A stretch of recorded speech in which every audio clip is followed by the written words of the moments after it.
Hello, my most amazing artists. How are you today? Today, I want to share a book with you about an amazing artist named Claude Monet. I'm reading this book especially for my 4G scholars. First of all, because they probably don't get books read to them very much anymore. They're getting so old. And secondly, because in one of our lessons, we're going to study about Claude Monet and do some artwork inspired by him. So let's check out this story called The Magical Gardens of Claude Monet. "I wish we had a garden," said Julie. She looked down at the drab river, which ran through the city. Even Louis the Greyhound was bored from being inside. "As soon as I have finished this painting," said Julie's mother, "I'll take you on a journey to the most wonderful garden in the world. It belongs to my old friend, the painter Claude Monet." They took a big black train besides the twisting river, out away from the city and into the countryside. Then Louis began to run down the hill and into a lane where a huge wall stood around a mysterious garden. "Stop, Louis," called Julie. But it was too late. Louis had gone.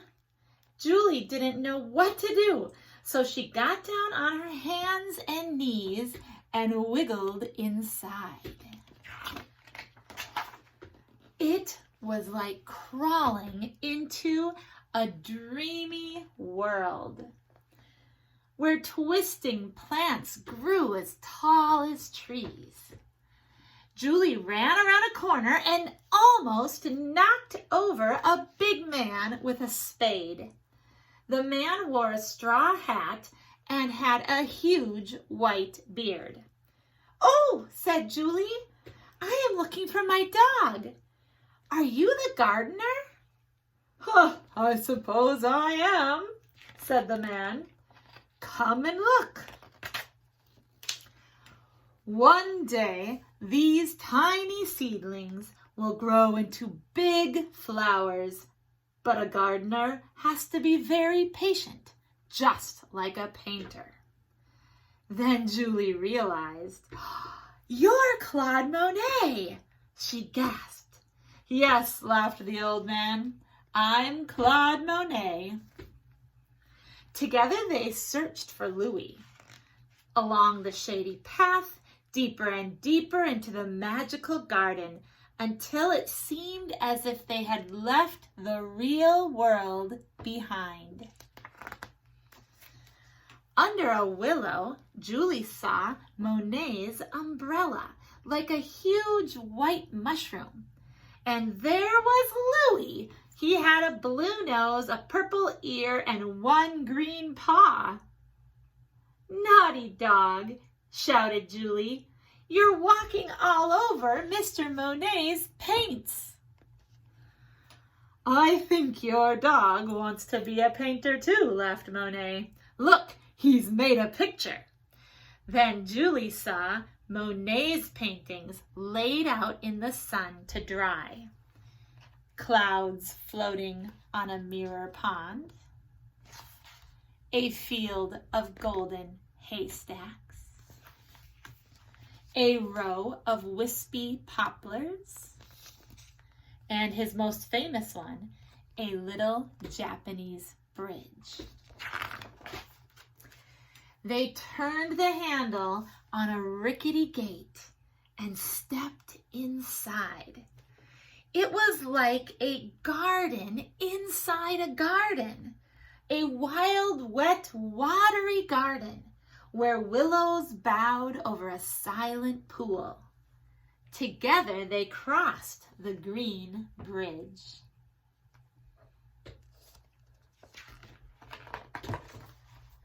Oh my goodness, this is so big. I don't know if I can show it to you. When they rowed across the pond, it felt like floating in Mr. Monet's paintings.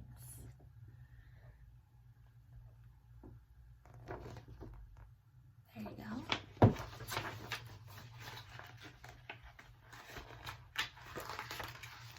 Julie heard the splash of oars and birds calling in the trees.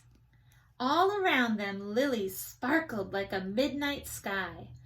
When they reached the very middle of the pool, Monet stretched into the dark water and pulled out one flower, the biggest lily of all, as bright as a silver star.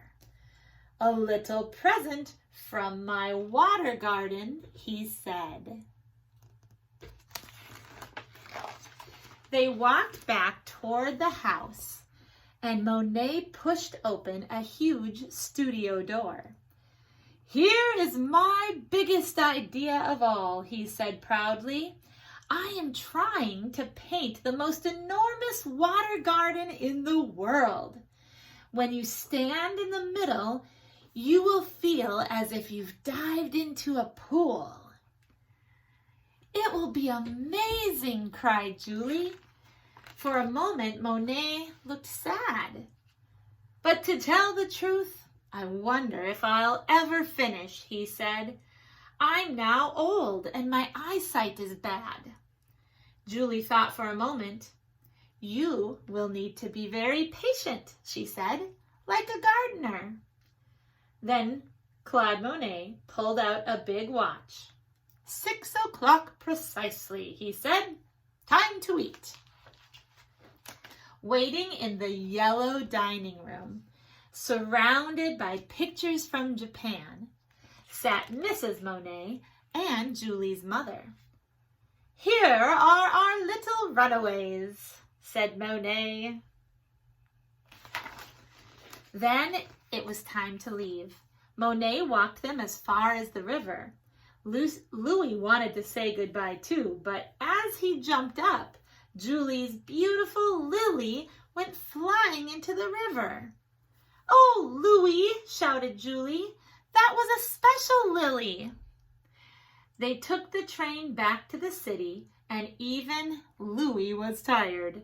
The garden seemed like a distant dream. But in the middle of the night, Julie heard Louis whining to go outside. She tiptoed through the apartment. Beneath the balcony, something was sparkling in the river. Julie ran outside and stretched into the dark water.